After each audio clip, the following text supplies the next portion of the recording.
So this is a quick message. I just want to share an analogy with you. It was so beautiful. So on my way, to my appointment, I was having a conversation with God. I was listening to classical music and I was talking to God about the instruments and stuff like that. And, I'm like, God, what instrument represents like your children? And he said that the instrument that represents his children is the harp. And let me tell you why he said that. So me being into instruments, it made so much sense to me when he said that, because with the violin, with the trumpet, with the clarinet, with the flute, with the jazz, with the harmonica, all the instruments, French horn, with all these instruments, it's like you can go up and down in range and pitch and everything. And you can also, these instruments, if you want it to sound aggressive, you can make it sound aggressive. Even the flute, you can make it sound aggressive, right? So the only instrument that you cannot make sound aggressive, it actually stays at even though it has different ranges, it still kind of operates on the same type of level, and it still has that warmth, is the harp instrument.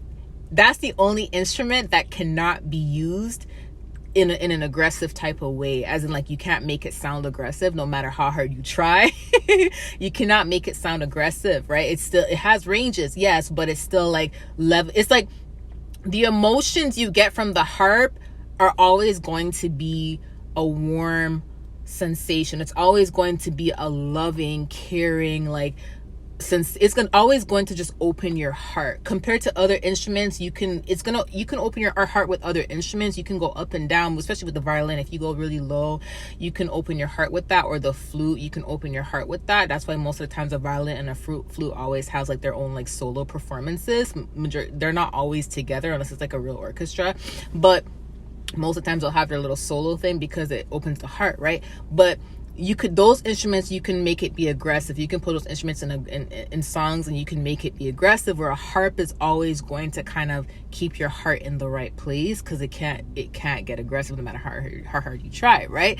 So that's why when you hear songs and music and it has like, it's like the music is kind of pumped and stuff like that, it's not, if they do add a harp in it, it kind of softens it a bit. It kind of balances the pumpness out, so like you're pumped, but it doesn't take away from the heart. Do you get what I'm saying? You're still kind of like there in an emotional kind of state, compared to like, let's just say it's just all the other instruments and there's no harp. You're going to be in that pump mode, right? So God was telling me basically like the harp represents our hearts.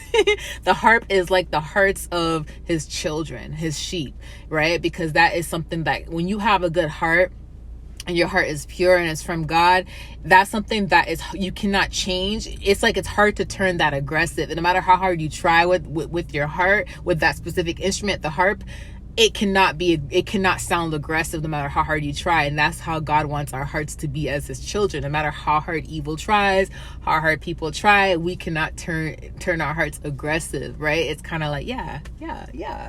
So he gave me that analogy, but he explained it to where like I understand it. So I'm just trying to like speak it out to where you guys can probably understand it too. Anyways, I love you guys. Bye.